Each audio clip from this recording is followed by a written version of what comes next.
Andito po tayo sa Tarlac, mga idol.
Nabusog ba kayo?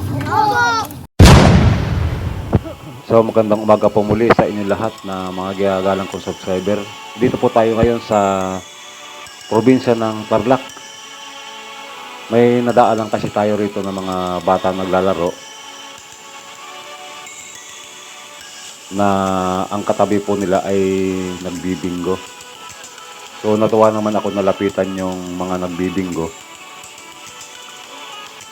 Noon na tumitingin-tingin lang ako sa kanila, pinagmamasdan ko. Siyempre nasa probinsya, medyo nag-happy-happy sila, kaya naisip ko na bakit saya na rin.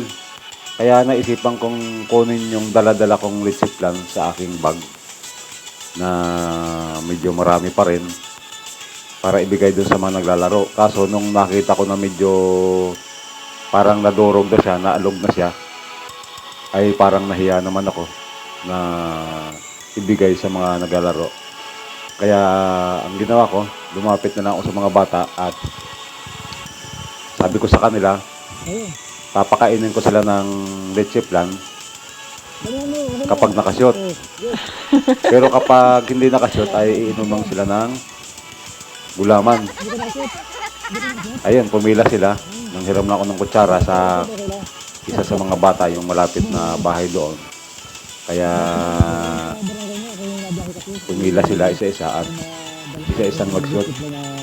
Ngayon nung medyo nagkakasarapan ng shoot, medyo mating ng mga taga-barangay, medyo kinabahan tayo, pero kaya pero sabi ko sa mga bata, tuloy lang, okay naman yung mga taga-barangay. Salamat naman po sa inyong pangunawa at binibigyan lang natin ng konting kasiyahan yung mga bata dito sa inyong lugar.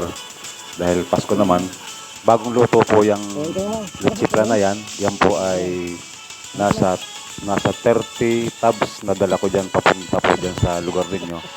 So marami rin tayong ibang nabigyan, yun na lang po yung natira. Yan po ay medyo na durog na lang sa haba ng biyahe. Dahil ilang oras din po tayo nagbiyahe, kaya yan po ay medyo parang nadurog na lang kung tawagin natin. So pasensya na lang doon sa mga bata at hindi natin na iparinig ng maayos yung inyong mga saya, yung inyong mga halakhak. Kasi medyo hindi natin na isaksak ng maayos yung ating jack dito sa ating headset kasi ang ginagamit natin sa audio para medyo maliwanag yung inyong mga boses. Kaso pasensya na at medyo nagugutom na rin tayo. Nadaanan lang natin itong lugar na to, hindi natin pinlano to, biglaan lang. Kaya masaya naman ako na lahat naman ay nakakain. Yung ibang hindi nakakain ay tinawag ko at pinakain ng pre-shoot na dito sa lamesa. Ayan. Yan yung mga batang hindi yata nakashoot. So, pasensya na sa inyo mga utoy at susunod ay dadagdagan natin yung ating mga dala. Hindi lang yan. Salamat din dun sa hiniraman ko ng kutsara. Totoy, salamat sa iyo at dun sa nabilhan ko ng palamig dyan na gulaman na pinainom. Sa susunod paghandaan natin yung ganito mga video para mas marami pa tayong mga lugar na mapakain ng lechiplan. Shout out po kay Sir Ray Alapidi. Diyan po nanggagaling yung ating masarap na lechiplan. Muli po ay maraming salamat po dyan sa lahat ng mga taga-barangay Binavista, Pura, Tarlac at sa lahat po ng barangay officials. Thank you po.